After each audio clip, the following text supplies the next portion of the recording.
Dari situ saya sholat tobat bang, karena saya langsung sholat tobat, jujur bang itu saya langsung sholat tobat. Saya bilang, ya Tuhan, saya nggak mau ngelakuin itu lagi. Saya janji, tolong jangan hukum saya, jangan kasih saya kesialan gitu. Tolong saya kasih uang tip biar gampang lagi. Dia bilang, saya tobat bang. Bener. Saya pas saya udah tobat, saya menang lagi bang. Saya Bang Juliana menang lagi. Uang dapat gampang lagi bang. Itu yang saya sebenarnya yang saya mau ungkapin di sini bang. Nggak enak bang punya istri dua bang. Nggak enak bang. Sebenarnya kalau untuk masalah ke situnya keranjangnya enak sih bang, kalau orang berpikiran enak. Iya. Cuman saya balik lagi, yang nggak enak tuh tuntutan mereka itu bang. Nah itu saya ngalamin karamanya di situ bang. Saya tahu istri saya di booking nemenin tamu minum kan gitu, dia kan nggak pernah minum karena kepaksa kan demi susu anak gitu. Jadi artinya saya berpikir mungkin Asia LPA juga seperti itu, mereka terpaksa gitu.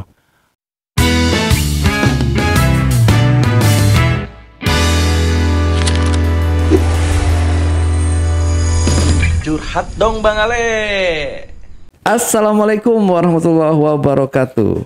Jumpa lagi dengan saya Ale Jejak Backpacker.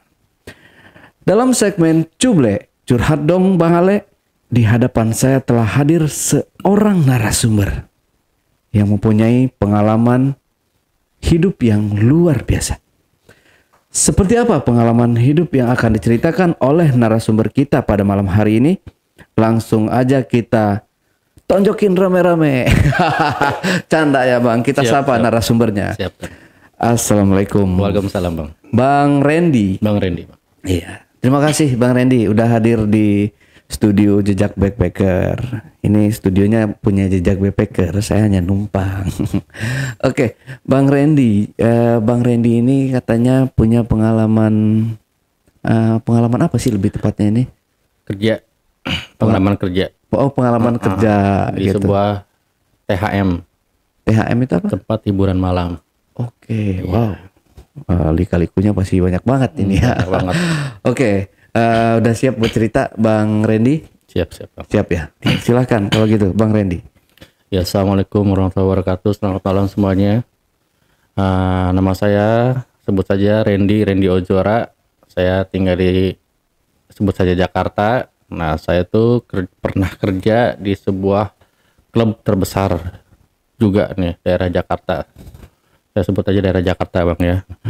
Nah, itu awalnya itu saya tuh pengangguran ya, artinya masih kerja serabutan bang ya. Nah, saya tuh belum tahu itu saya tuh bakal kerja di mana. Nah, bakal kerja di mana saya nggak tahu.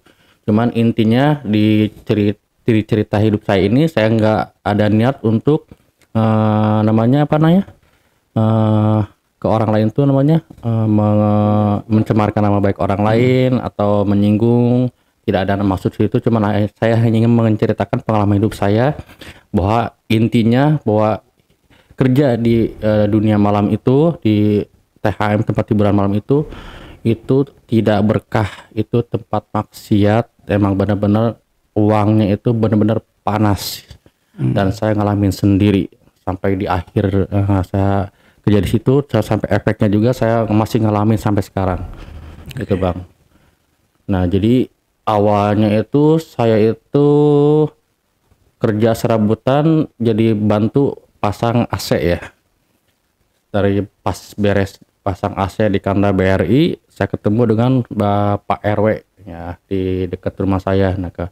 Nah, Bapak RW itu nyapa saya, Ren, kerja nggak? Nah, ya Pak RW, dulu saya masih serabutan, Pak RW belum ada kerjaan tetap, mau nggak kerja di mana Pak RW? Di kafe, dia bilang. Saya berpikir kalau kafe itu kan tempat makan, ya, kayak restoran gitu ya. Tapi kerjanya malam, nggak apa-apa Pak RW, yang penting saya dapat gaji, ada kerjaan inilah. Ya udah, kamu datang aja, bilang aja atas nama saya gitu, dari Pak RW belakang gitu.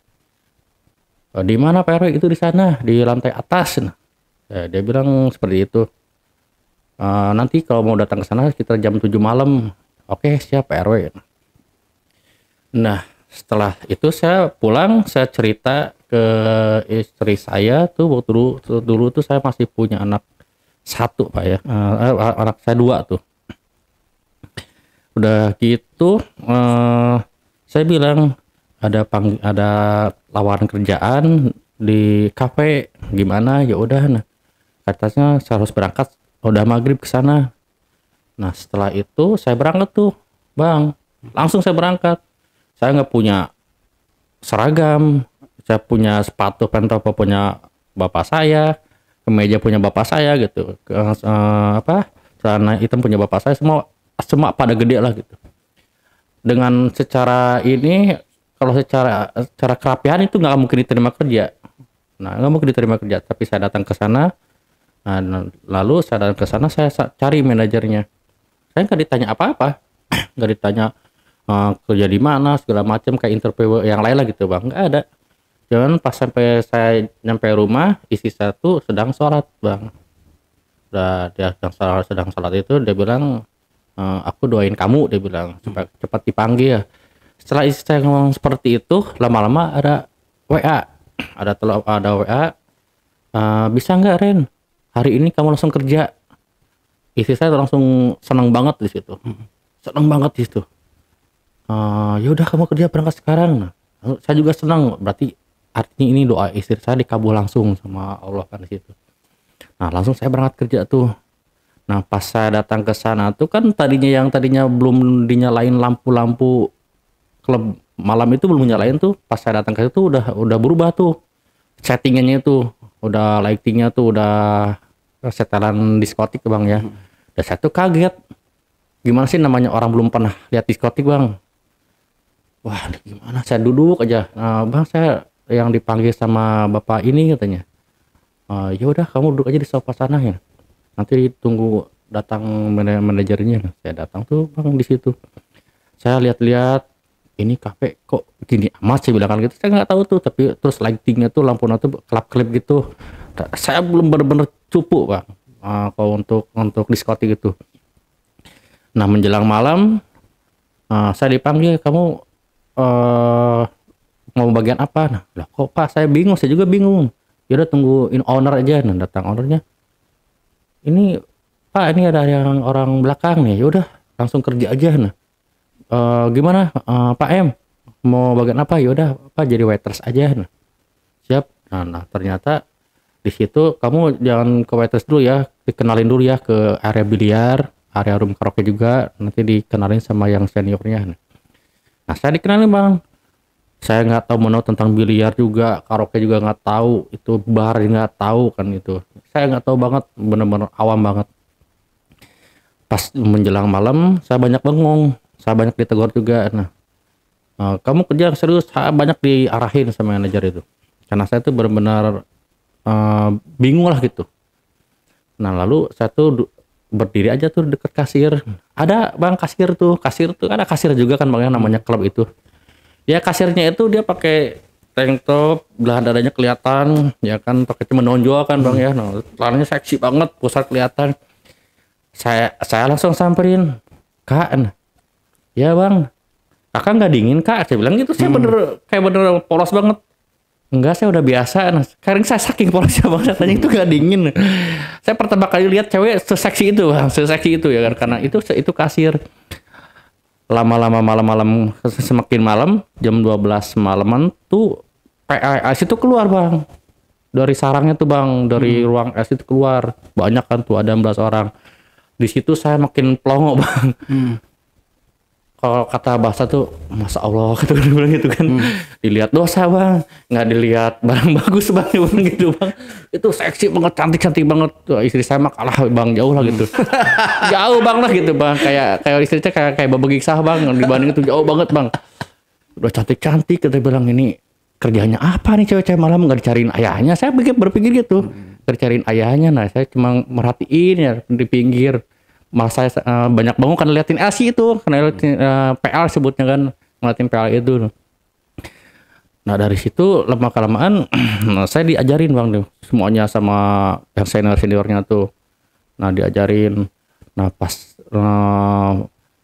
tiap menjelang malam rame bang nih ya.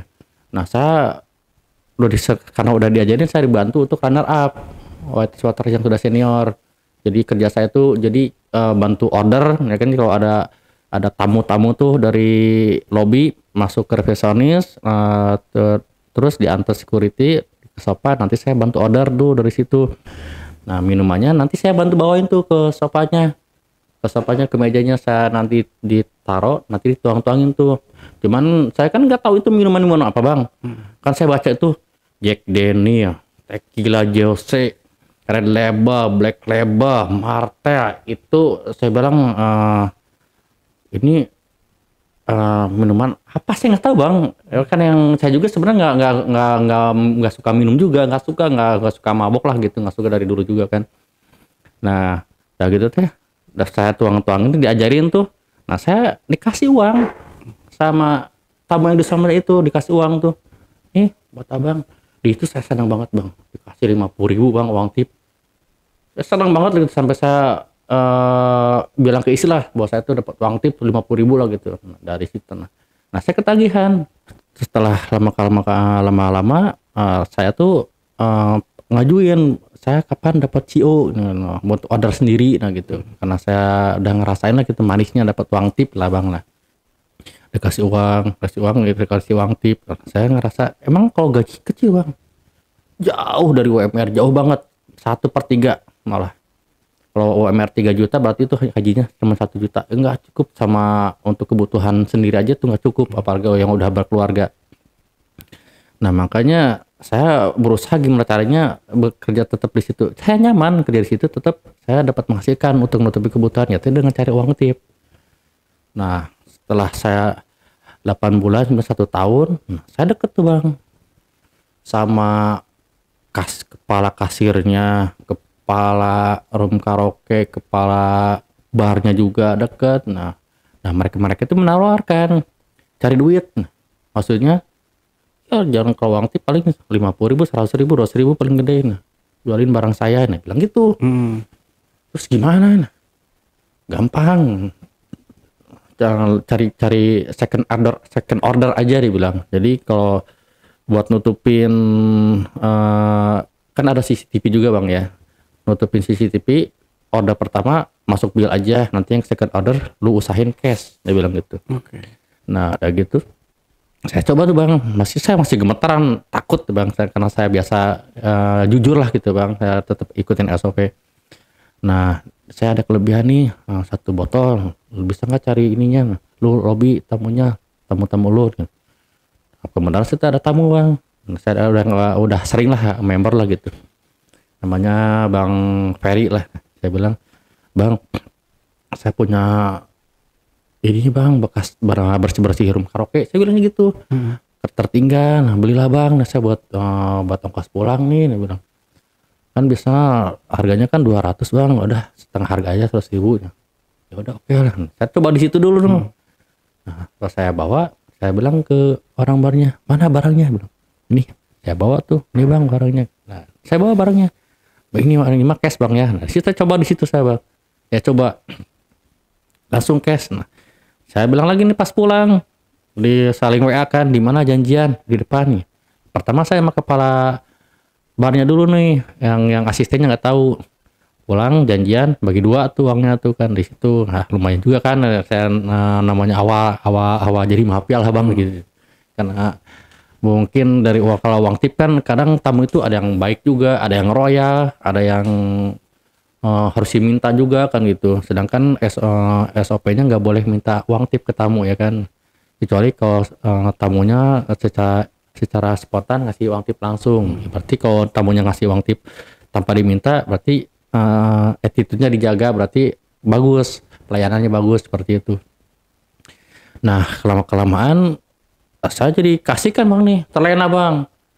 Jadi saya mulai main skala besar bang, bukan 1 botol lagi, 3 botol, 4 botol, 5 botol, terus item lain juga ya kan di situ. Jadi kalau saya tiap pulang juga bagi-bagi itu bang, tiap pulang closing bagi-bagi, saya kasih seorang anggap aja 500.000 lah bang, kan lumayan bang ya, 500.000 tiap hari kan ya kan, 500.000 tiap hari saya bagi-bagi itu.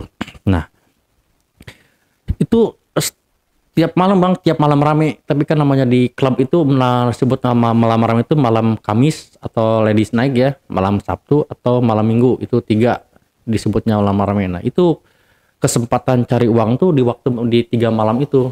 Karena di hari-hari biasa susah karena banyak pengawas. Banyak pengawas, Bang, banyak pengawas. Nah, kenapa nggak ketahuan sama manajemen? Ya karena apa? Settingan untuk apa stok barangnya itu orang bar yang ngatur. Ya, orang yang ngatur. Nah, jadi dia bilang urusan barang stok urusan saya. Kamu jualan barang main ngerapih, dia bilang gitu. Oke, siap. Jadi emang tiap 1 bulan tuh ada stok name. Nah, terus kalau sana itu lu barang keluar, contohnya barang dikirim 1.000, lu yang dikeluarin 5 tanpa masuk CO. Itu gimana? Laporan kosong. Datanya ada, barangnya nggak ada. Dia bilang gitu. Ya, saya nggak mau tahu. Yang penting mah itu urusan mereka ini. Yang penting urusan saya di lapangan, dia bilang gitu kan. Nah, saya keasikan Bang tuh. Jadi tiap rame-rame janjian. Nah yang rasa saya aneh itu Bang nih, saya dapat uang tuh banyak Bang. Sehari itu 2 juta, 2,5 juta, 1,8 juta, paling kecil tuh 500.000. Itu di luar gaji tuh nggak dianggap Bang. Kalau namanya OB itu pasti diharapin gaji, tungguin gaji Bang. Saya Bang nggak diharapin gaji. Karena gaji saya bilang tadi kecil, berbanding jauh sama uang tip harian saya tuh. Nah saya tuh karena dapat uang tuh banyak. Nah itu kayak nggak berkah gitu Bang. Nggak berkahnya gimana? Pasti larinya ke perbuatan jelek. Nah apalagi kan dulu larinya tuh saya tuh ke mancing Galatama gitu kan, itu butuh tiket gede juga 300.000 tiket, tapi saya kalah, nggak pernah menang juga dibagiin lagi. Artinya uang yang saya dapatin itu saya dapat gampang lemparnya juga, jadi uangnya itu nggak nyampe seminggu udah habis. Saya dapat 2 juta seminggu nggak habis. Tapi kalau kita kerja kuli nih Bang ya, kayak kuli kasar, dapat 2 juta nih, pasti disayang-sayang nih, diirit-irit. Kenapa? Ngerasa capeknya. Nah kalau saya enggak, karena gampang nyari uangnya, saya bagi-bagi lagi. Kadang dapat 1,4 juta satu malam, pagi itu sore udah habis lagi. Itu karena enggak berkahnya itu uang itu, enggak ininya. Nah dari situ, saya rutinitas itu tiap hari gitu. Jadi kalau pulang tuh kadang saya main judi online tuh. Satu kalau modal atau deposito 100 sampai 500.000 tuh kalah nggak masalah, nggak takut. Karena saya yakin besok malam pasti dapat lagi. Bukan karena saya pengen main judi online tuh pengen dapat dari situ, bukan, karena hiburan aja gitu. Bukan cari duit, tapi yakin besok pasti dapat lagi. Nah gitu. Karena orang tahu kapasitas saya. Kalau saya ngelobi tamu tuh mereka tahu. Orang yang tadinya jajannya cuma 1 Long Island aja nih yang harga 200.000 sampai B-nya sampai 18 juta. Masuk room aja yang niatnya cuma nyanyi 1 jam 2 jam sampai closing. Sampai bungkus cewek 5 orang. Begitu. Nah, itu kelebihan saya Bang. Jadi saya juga dipantau juga kan sama manajemen juga. Nah pas udah lama-lama tuh saya tuh bermain ya Bang ya sama ada juga kasiran jujur juga, ada juga yang nakal juga tuh, ada juga nakal juga. Cuman sampai pernah ketahuan, cuman bukan saya, pernah ketahuan. Jadi dari ketahuannya dari markup ya. Waktu itu debit lagi error, jadi sistemnya pembayaran cash. Dan bill manual.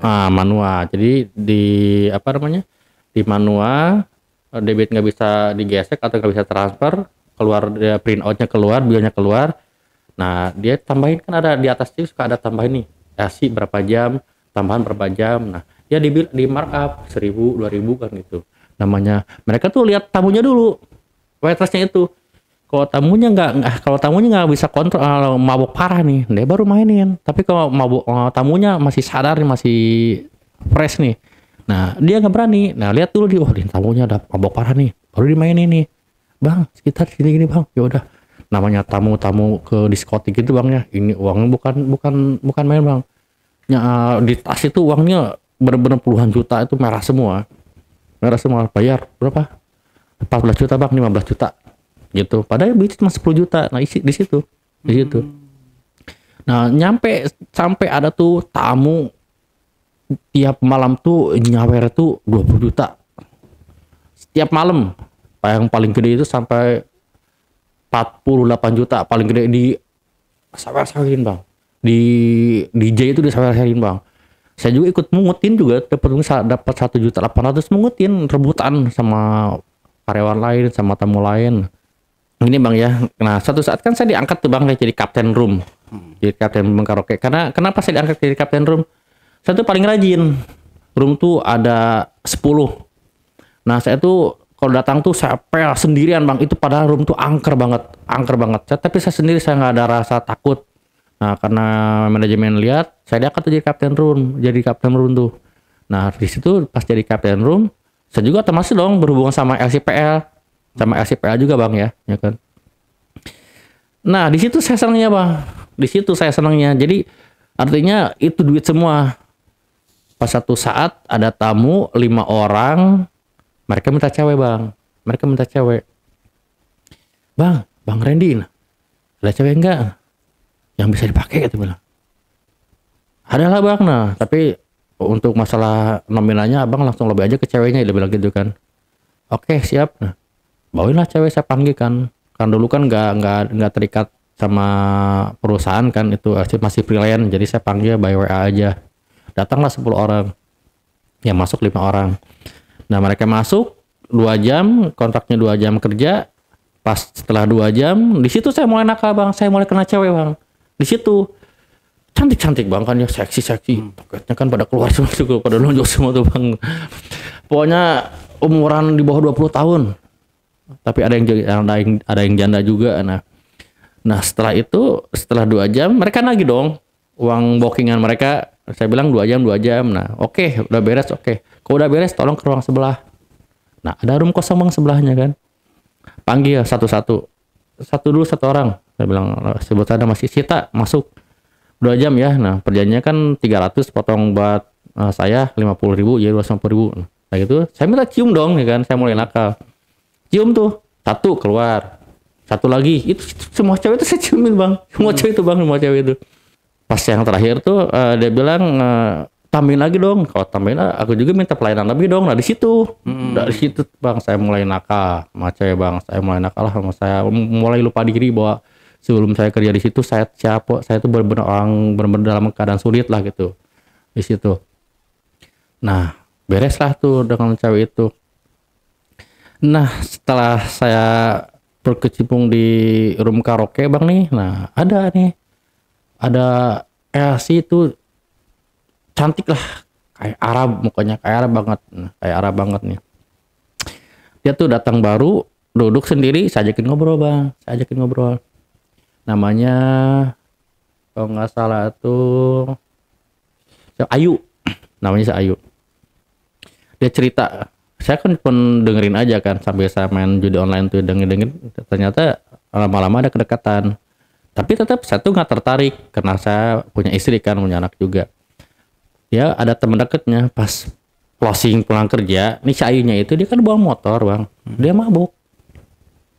mabuk nih, temannya juga mabuk juga, cuman lebih ke ngantuk, pengen tidur, bawa motor tuh gini di basement.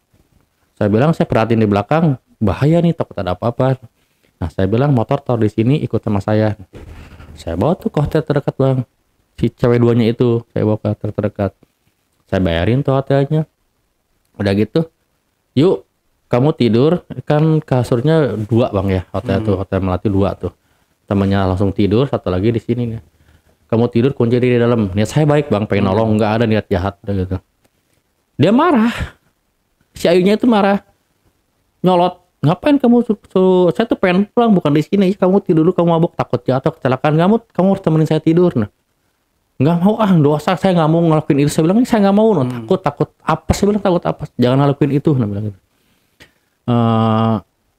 Ya udah temenin sampai saya tidur. Nah ya udah saya tidur, saya usapin supaya dia tidur. Karena saya anggap tuh LCPL itu adik saya sendiri. Saya anggap.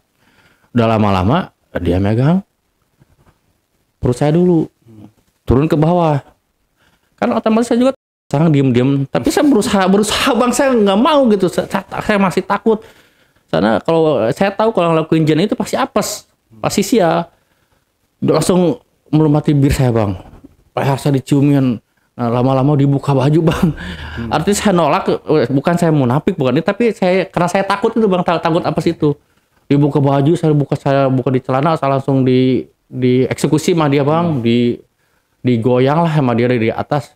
Saya nggak bisa ngomong karena ditolak gimana bang, itu benar-benar sih itu kejadian bang. Di kejadian setelah durasinya sekitar lebih dari 15 menit, saya juga kan masih kan artinya akhirnya ngelawan juga kan dengan berbagai gaya juga. Nah setelah beres itu bang, saya ngomong nyesal bang. Kamu kenapa kita ngelakuin ini? Saya marah sama dia bang. Kenapa ngelakuin ini? Saya bilang jangan kamu maksa. Saya bilang gimana aku pengen dibilang gitu. Nah udah aku balik. Saya marah bang. Saya balik. Saya langsung cebret. Saya pulang. Besoknya masuk kerja lagi. Dia datang. Saya cuekin dia bang. Dia ngejar saya. Kamu kenapa marah sama saya bukan? Nah, kenapa diem aja? Nah, kan udah bilang jangan lakuin itu. Nah, kamu punya uang nggak? Nggak. Nah, ini buat rokok dikasih uang bang sama dia bang, 200.000 bang. Udah saya dikasih itunya, ya kan, tempenya kan, dikasih ininya, dikasih duit juga bang. Nih enak banget kan, emang cantik bang. Nah di situ langsung dikasih sama si cowok itu langsung. Nah di situ saya cerita nih sama teman saya. Saya tadinya nggak mau cerita, saya cerita sama teman saya diginiin masih Ayu. Itu teman saya bocor bang, rame bang satu diskotik bang. Dia langsung malu bang katanya, si Ayu si Randy katanya. Di situ bang saya kan lu kenapa cerita? Nah, tapi kan dia bilang nggak percaya. Lu nggak percaya, tanya aja orangnya. Ditanya ke orangnya. Di situ langsung tanya orangnya. Langsung di situ si Cayu tetap. Jadi saya tuh cuek sama dia tuh. Sudah dikasih uang, terus saya ngejauh. Nah, pas jujur bang, pas setelah saya lagi ngelakuin itu, langsung saya kena apesnya juga bang. Saya main judi online satu jam aja habis 800.000, satu hari habis 2,5 juta. Itu satu hari itu. Terus saya tuh langsung ditegor sama owner, itu saya sakit hati banget bang. Saya sakit hati banget di situ. Dari situ saya sholat tobat bang. Karena saya langsung sholat tobat, jujur bang itu. Saya langsung sholat tobat. Saya bilang, ya Tuhan, saya nggak mau ngelakuin itu lagi. Saya janji, tolong jangan hukum saya, jangan kasih saya kesialan gitu. Tolong saya kasih uang tip biar gampang lagi. Dia bilang, saya tobat bang. Bener. Saya di diskotik saya tobat bang. Pas asar bang saya tobat. Pas saya udah tobat, saya menang lagi bang. Saya main jualan, menang lagi. Uang dapat gampang lagi bang. Itu nyata bang itu saya dapat uang gampang lagi. Nah setelah saya dapat uang gampang lagi tuh bang tuh. Godaan tuh nggak sampai situ. Nah datanglah tamu saya tuh Bang Jet. Pak ada cewek nggak? Ada bang. Oke, bawa sini. Ada bang satu orang, cakep bang, putih bersih, cantik banget. Kan saya udah tobat bang, janji. Nah gitu tuh. Si abangnya mabok sama teman-teman mabok pulang. Si ceweknya bang, kan dia freelance, datang, dia tidur di sofa, nggak ada yang bawa. Otomatis saya yang manggil, saya yang tanggung jawab. PR saya bilang ini. Nah, saya bawa tuh cewek itu ke hotel bang. Biar saya buat tidurin doang. Tapi kan saya penasaran. Tapi saya ingat saya udah janji nih. Saya nggak akan giniin cewek itu. Enggak. Tapi saya penasaran. Saya bilang ke teman-teman nih. Teman-teman karyawan semua nih. Nih cewek mabok gimana? Coba buka nih. Aku teman-teman ngomporin saya bang. Dibuka bang mas saya bang. Dibugilin sama saya bang. Saya video callin. Lu nggak percaya nih. Saya video callin diliatin. Saya pepeknya saya diliatin gitu ya. Benar-benar saya jahat lah bang. Sempat saya jahat lah gitu.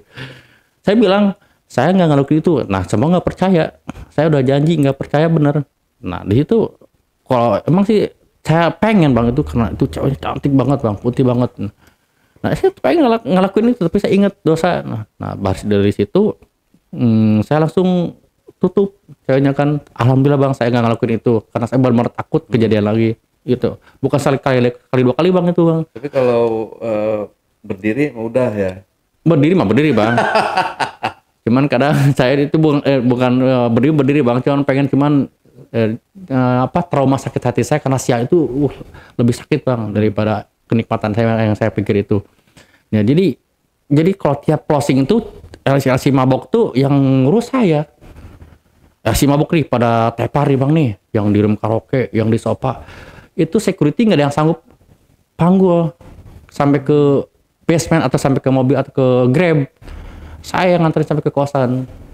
Nah, kadang kan saya isengnya itu bang, cewek sini saya panggul, saya pegang-pegang bang ya nih. Saya pegang-pegang bang nih, karena orang mabok lah bang ya kan. Dan mabok nggak sadar kan di situ, saya cewek itu nggak sadar.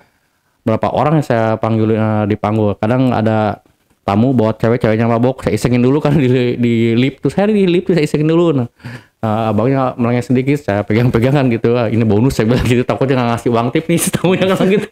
Itu bang, itu berat. Saya jahat bang, saya jujur jahat sama cewek-cewek. Saya nggak inget, tapi kalau saya inget nih saya punya anak cewek, saya langsung ngerem. Saya punya anak cewek bang, saya langsung ngerem di situ. Nah, pas suatu saat saya tuh bang pas closing itu, bila saya udah beres, tanggung jawab sudah beres, saya ketiduran bang. Saya ketiduran di dapur. Udah gitu manajemen semua nyari saya bang. Manajemen saya semua nyari saya. Si Randy kemana? Nah, gak ada yang tahu. Ada yang nemuin, ada yang laporan. Saya dipanggil bang itu, langsung dipanggil. Waktu pas pagi itu juga dipanggil setelah closing. Dipanggil manajemen, dipanggil. Dia bilang kamu lalai tidur di saat jam kerja. Kan Pak, bila saya udah beres. Ini saya beres, saya ketiduran karena saya benar-benar nggak kuat. Daripada saya bikin masalah karena kelalaian. Tetap ini manajemen memutuskan kamu diistirahatkan. Di situ Pak, saya marah besar. Saya marah besar. Lalu saya langsung gebrak meja bang. Berarti ini THM pasang benar perang sama saya.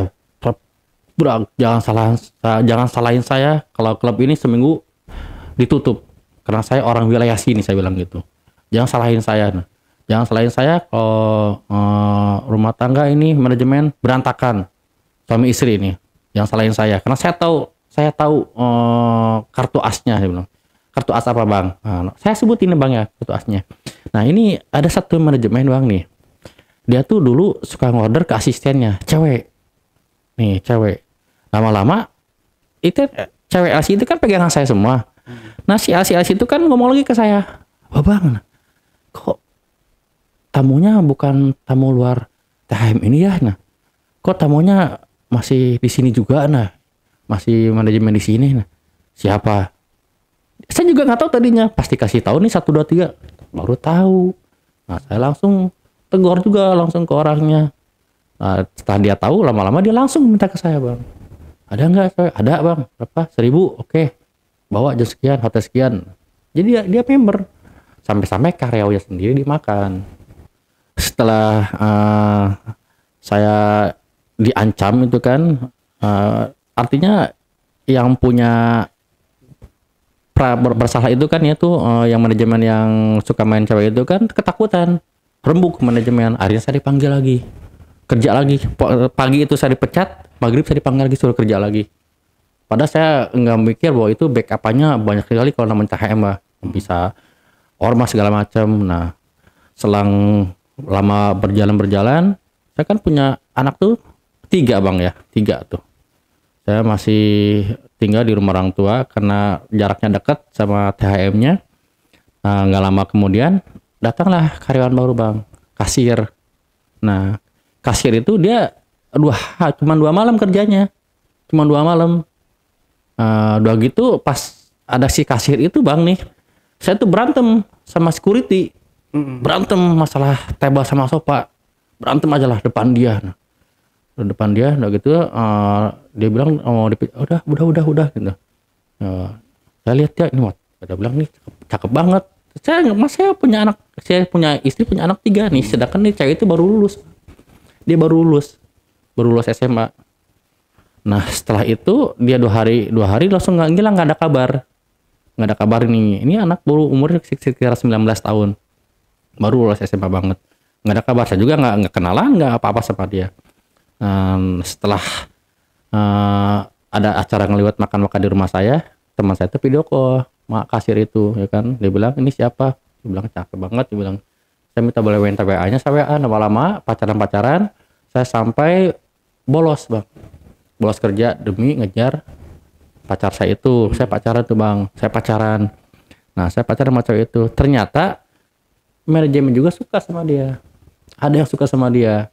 Nah jadi kan saya di bawah dia nih bang nih, Jadi setiap kerja saya dicari kesalahan saya bang, dicari kesalahan saya. Nah sampai bilang siapa yang marah? Dia bilang aku boleh jemput ke kosan kamu enggak? Nah, jangan nanti ada yang marah. Siapa yang marah? Itulah pacar aku lah. Siapa pacar kamu kan masih kerja di situ juga, si Randy. Nah, iya emang kamu nggak tahu si Randy? Emang kenapa? Dia kan punya anak 3. Ini laporan bang ya, manajemen ini laporan. Saya langsung diblokir bang. Saya langsung diblokir. Langsung saya beli pulsa. Kan dulu kan WA. Saya beli pulsa, telepon. Kenapa diblokir? Kamu udah punya anak 3, dia bilang gitu. Saya nggak peduli, saya bilang. Artinya saya kejar sih cewek itu bang. Saya kejar. Sampai saya sampai ke rumahnya. Nah sampai saya tuh pacaran nginep di rumah pacar saya itu bang. Istri sama anak saya tuh datang bang. Istri sama anak saya itu 3-3 datang ke rumah cewek itu bang. Rame bang itu kampung. Itu rame kampung. Nah, cuman kembali lagi karena takdir, akhirnya ya kita nikah juga. Kita nikah juga dengan catatan istri saya masih itu. Saya belum cerai juga, ya kan? Karena keputusan saya nggak mau ninggalin istri saya yang pertama sama anak. Saya tetap tanggung jawab. Ini juga saya nikah.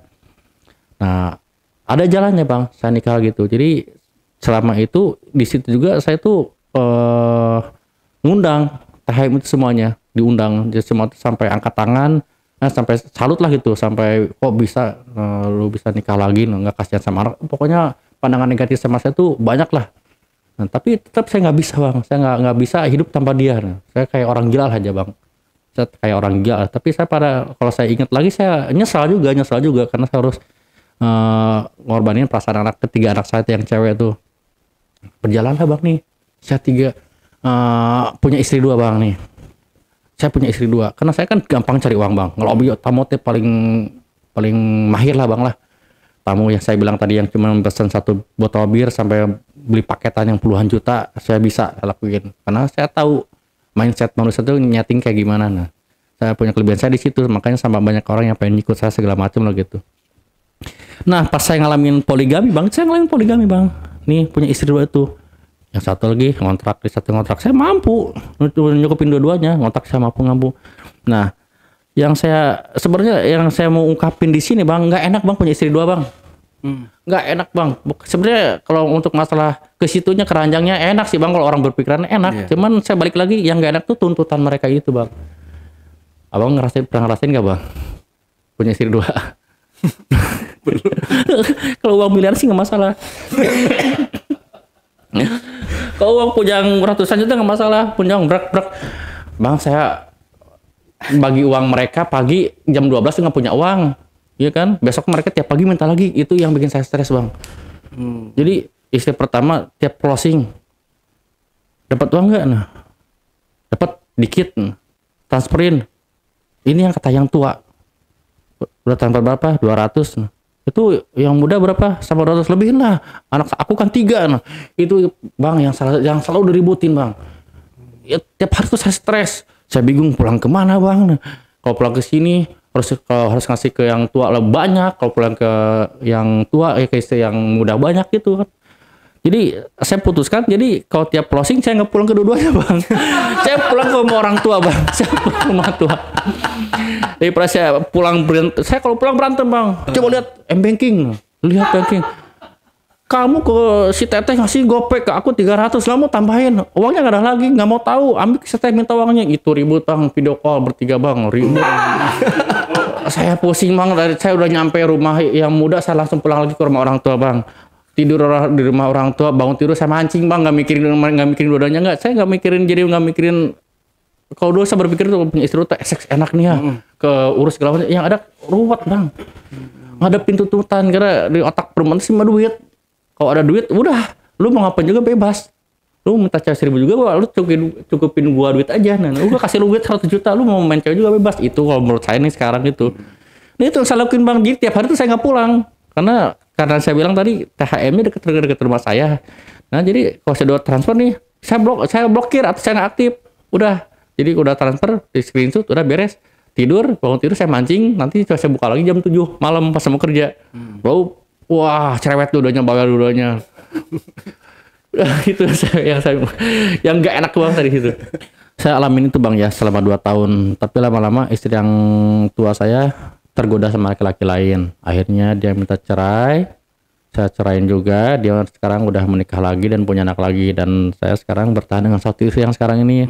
Alhamdulillah. Tapi saya juga pernah bang kena karmanya bang. Kena karmanya apa? Ya itu istri saya tuh kan suka jualin cewek bang ya. Kalau tahu minta cewek ini. Nah, saya pernah kena karmanya. Ternyata istri kedua juga pernah jadi ASI bang. Itu sakit hatinya bang. Itu setelah nikah? Setelah nikah. Pas saya itu udah keluar dari situ. Nanti untuk segmen koran saya ceritain. Cuma nanti saya itu bener-bener karma itu bener-bener saya ngalamin. Nah, si THM ini kan dia mau pindah tapi lokasinya nggak terlalu jauh.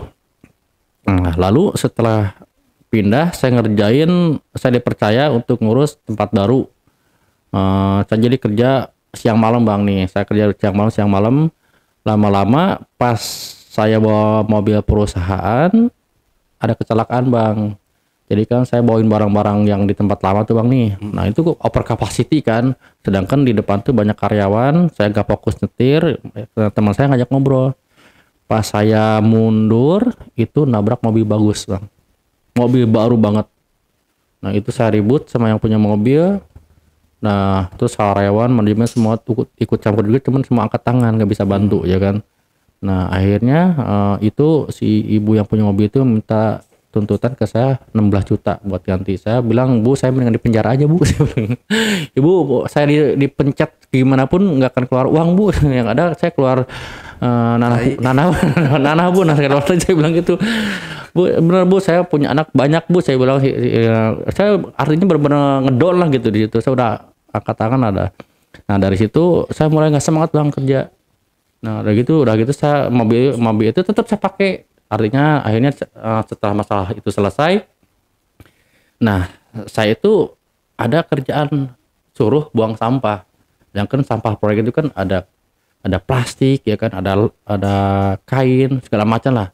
Nah ini kan numpuk bang ya, hampir banyak banget. Saya pisahin bang, tolong dipisahin nih. Saya punya connect tuh 4 orang. Yang kayu-kayu dulu tolong bawain ke mobil. Nanti di mobil saya yang bawa, saya yang buang. Nah di situ bang, si sampahnya itu saya buang. Saya bawa ke mobil bukan sama saya. Nah itu ada yang laporan bahwa saya itu kayu-kayu yang masih dipakai saya bawa ke rumah. Emang bener ya itu kayu bawa ke rumah. Cuman tujuan saya bukan kayu yang masih dipakai, itu kayu sampah yang dipungut sama yang lain, bukan sama saya. Tetap yang laporan itu ngelebihin, ya artinya yang manajemen menganggap saya itu mencuri. Nah bilang tolong bawa lagi kayunya, emang ada di rumah saya, bawa lagi ke rumah saya. Itu benar-benar kayu sampah, gak ada yang kepake, tapi sama orang itu dilebihin, dipoles. Ini masih kepake, ini masih pakai. Nah jadi asumsi atau perspektif manajemen itu negatif, tetap dikomporin lah gitu. Akhirnya manajemen ngambil keputusan, belum ngambil keputusan. Saya ngobrol dulu sama satu manajemen nih, satu orang. Dia bilang saya nggak bisa bantu lagi kalau manajemen ngambil keputusan. Saya bilang saya mundur diri aja Pak, daripada saya dituduh seperti ini. Saya mundur diri Pak. Nah saya mundur diri tuh Bang. Nah pas saya udah mundurin diri, saya blokir tuh Bang semua manajemen. Karyawan juga saya blokir semua. Nah dari situ, nah saya artinya gini Bang, setelah saya dapat uang tuh tiap malam nih, saya tuh barang-barang banyak Bang. TV itu yang 80 in Bang, saya dapat beli. Kulkas yang mahal, handphone anak seorang satu semua kan. Terus sampai bikin rumah sendiri.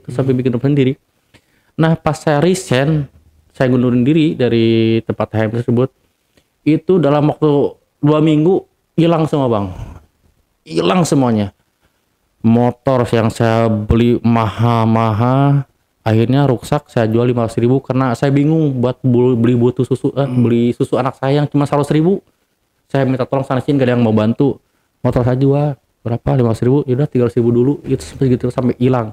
Handphone, TV rusak, kulkas rusak, semuanya hilang semua. Saya tuh TV udah punya 5 sampai hilang bersih aja semua gitu. Jadi artinya yang saya usahain di THM itu kerja siang malam itu nggak berkah Bang, nggak berkah. Artinya nggak ada mau apa nggak panjang lah gitu, jadi nggak manfaat nggak ada manfaat jangka panjang. Sampai saya tuh pas saya udah resign, nah saya bilang tadi saya sakit, saya sempat sakit 4 hari itu, sedangkan saya nggak kerja kan, nganggur. Nah istri saya tuh nge WA, butuh susu di mana gini-gini, dia terus tiap hari nge WA. Saya bilang saya sakit nggak bisa bangun, saya bilang gitu. Nah gitu, saya udah kerja sekarang nih, pagi-pagi dia nge-WA. Saya kan kaget kerja di mana pagi-pagi kan. Saya langsung cari tahu dari rumah orang tua, saya langsung ke rumah keluarganya dulu. Siapa yang nganterin? Pamannya tanya, kerja di tempat ini. Oh saya tahu nih mami, saya tahu manajemen. Saya langsung tegur, bang, bener kerja di sini? Iya. Nah ternyata dia terus saya samperin, bener bang, dari 16 sih. Dia baru masuk, dia langsung dipilih. Langsung nemenin tamu, langsung di booking, bukan 2 jam lagi, 6 jam bang di bookingnya. Langsung disawer uang sama tamunya. Disawer uang. Pas saya cerita itu, saya sakit hatinya luar biasa bang. Sakit hati, kenapa? Tapi saya balik lagi, dulu saya suka gitu. Saya suka ngasih cewek ke tamu-tamu, ke hidung belang. Mungkin ini karmanya, saya bilang kan gitu. Nah di situ saya hampir cerai. Dia bilang, kan saya blokir jangan sampai kerja lagi. Dia marah. Artinya dia tetap pengen kerja, cuman dia kenapa lu bahasanya kasar. Saya tuh pengen kerja buat segala macam, lu nggak bisa ngasih duit. Itu mulai watak aslinya keluar di situ tuh. Ya mungkin karena saya berpikir mungkin karena keadaan. Mungkin kalau ekonominya cukup nggak mungkin gitu. Nah itu saya ngalamin karmanya di situ bang. Saya tahu istri saya di booking, nemenin tamu minum kan gitu. Dia kan nggak pernah minum karena kepaksa kan demi susu anak gitu. Jadi artinya saya berpikir mungkin Asia LPA juga seperti itu. Mereka terpaksa gitu. Gadang, minuman keras, sampai mabok, sampai ini karena ekonomi gitu bang. Nah saya di situ ngerasa saya tuh benar-benar dicuci bang pas saya resign dari tempat itu bang. Barang-barang saya hilang, terus uang saya habis. Saya nggak dapat kerjaan, minta tolong sana sini nggak ada, sampai saya nggak punya barang apapun, handphone nggak punya, motor nggak punya, bener bang di situ bang. Terpuruk lah artinya. Ya bener-bener terpuruk lah bang, sampai saya tuh kalau jalan namanya nggak punya motor, dari rumah ke jalan raya itu jauh, saya jalan kaki tiap hari itu jalan kaki bang, naik angkot terus jalan kaki lagi gitu, sampai saya tuh saya jadi tukang parkir karena bingung buat nutupin sehari-hari gimana. Saya nekat bang jadi tukang parkir. Saya dapat jatah tuh jam 3 pagi sampai jam 6 pagi itu. Yang ternyata yang tamu parkirnya itu ternyata ada teman saya, ada tamu-tamu time itu, malu bang, sebenarnya malu banget. Tapi gimana lagi kalau saya nggak gitu, kadang saya pakai sweater ditutupin, tapi tetap mereka tahu. Ren, kenal sama saya. Bener gue nggak ada kerjaan, tapi kalau namanya tamu kan ada empati, ngasihnya ada 10.000. Kalau temen kan kalau ngasih saya nggak ngasih, tetap saya tuh benar-benar terpuruk di situ bang, benar-benar terpuruk. Selama hampir 1-2 bulan saya jadi tukang parkir, sampai benar apa yang saya dapati dari time itu semuanya bersih, clear nggak dapat apa-apa. Artinya sampai saya yang saya tahu nih intinya bang ya, semua teman saya yang karyawan di situ yang udah 10 tahun 12 tahun sampai sekarang masih ngekos bang, masih ngekos. Motor juga masih ngeredit. Kadang ada yang nggak punya motor, ada yang punya motor ditarik, ada yang rumah tangganya cerai gitu, masih. Jadi walaupun kerja di tempat seperti itu, walaupun sampai 30 tahun juga pasti habis lagi. Karena ada pepatah uang setan dimakan jin, itu benar bang, itu benar. Saya dapat 2 juta 3 juta malam itu, besok habis, 2 hari habis, nggak ada. Saya tempelin ke barangnya rusak, barangnya hilang, kan gitu. Yang saya dapat itu bang, yang selama kerja di THM seperti itu. Tapi sekarang masih jadi tukang parkir? Sekarang saya mulai usaha budidaya hewan. Nah dari situ pas saya benar-benar tobat, saya minta pengampunan, saya mandi lah gitu ya, benar-benar mandi tobat lah gitu, sampai diampuni. Baru Allah tuh kasih jalan, nih jalan ini gitu, jalan ini. Ya akhirnya saya lepas Saya ikhlasin Bang kerja di situ. Nah akhirnya alhamdulillah saya mulai menata ekonomi saya dari situ. Alhamdulillahnya Bang udah mulai naik lah ekonomi gitu Bang. Amin ya, mudah-mudahan Amin. lancar terus Bang Randy ya. Siap. Ya Bang. Ya ini juga ya kalau dengar cerita Bang Randy apa ya 6 tahun Bang. ya sedih juga ya. Dari kita banyak harta, banyak uang, lalu tiba-tiba ya jatuh lah gitu, karena ya itu tadi memang kalau uang dari hasil kita mencari yang Di tempat nggak baik. betul itu nggak berkah. Ya disebut nggak berkah itu. Nggak manfaat buat orang lain. Dan mudah-mudahan sih ya Coba ada pelajaran. jadi pelajaran buat Bang Randy juga pastinya. Tapi istri gimana yang sekarang? Masih. Yang masih ya. Dan istri juga udah, mohon maaf, udah enggak, cuman satu malam itu udah saya himbau ke semua klub, semua manajemen. Saya kan kenal saya semua tuh. Kalau dia ada yang masuk kerja blokir, kalau enggak saya acak. Saya kan nyali saya kalau udah marah kan gila lah Bang ya. Nah, nggak ada yang berani Bang kalau dia mau lamar jadi LC, nggak ada yang berani. Bahkan dia juga kalau ini udah tahu marah saya kayak gimana gitu. Alhamdulillah sampai sekarang istilahnya baik, alhamdulillah. Bersyukurlah gitu. Nggak, jadi artinya nggak kayak dulu. Kalau dulu tuh kasih ini nggak bersyukur, saya kasih uang seberapa pun nggak bersyukur. Tapi kalau sekarang mah kasih contohnya 20.000, alhamdulillah, 100.000, alhamdulillah. Karena sekarang dia lebih memahami. Kalau dulu dia nggak memahami gitu. Nyampe sini nggak bersyukur. Karena ya uang panas itu Iya, tadi. uang panas ya. Uang hasil menjual minuman keras ya kan, uang menjual cewek gitu. Ada juga temen yang kerja di salah satu klub ya. Jadi dia udah berapa tahun tuh, udah mungkin puluhan tahun kalau nggak salah. Nah sekarang itu udah berhenti, dan saya lihat di postingan-postingan Instagramnya juga udah mulai memanjangkan janggut, udah mulai inilah apa namanya, kayaknya insaf gitu, dan lebih mendekatkan diri ke Tuhan sih yang saya lihat. Alhamdulillah sih. Oke, Bang Randy, dari sini pelajaran apa yang dapat kita petik dari kisah perjalanan hidup Bang Randy ini? Ya. Jadi yang ini saya sampaikan, sebutuh-butuhnya kita atau seperlu-perlunya kita dalam hidup, atau jangan sampailah kita kerja di tempat yang dilarang agama, itu aja. Karena apa? Satu, itu orang lingkup dosa semua, ya kan bilang. Artinya itu akan kita berbuat dosa tiap hari. Nah artinya kita dapat rezeki juga itu akan berimplementasi sama keluarga, sama anak kita. Artinya kita dapat uang, kita kasih ke keluarga, perilaku anak sama istri kita itu bakal jadi jelek. Itu yang saya alamin. Terus uang sebanyak apapun bakal hilang, bakal habis, bakal nggak berkah.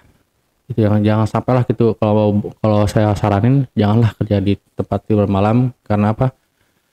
Kalau udah punya keluarga, ya jangan sampailah gitu Bang. Nah, itu resikonya udah saya sampaikan, udah saya alami seperti itu.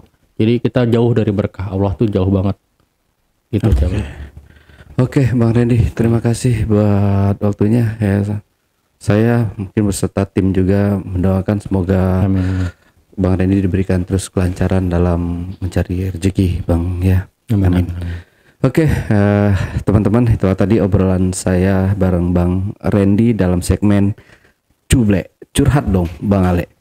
Buat teman-teman juga yang punya pengalaman pribadi atau pengalaman lainnya yang mau bercerita di channel YouTube Ale Jejak Backpacker, teman-teman dapat menghubungi admin melalui nomor WhatsApp di 0858 47683. Wassalamualaikum warahmatullahi wabarakatuh. Waalaikumsalam. Oke, Bang Randy. Siap. Terima kasih buat waktunya ya. Nanti perjalanannya mudah-mudahan lancar sampai rumah Bang ya. Amin. Sampai jumpa.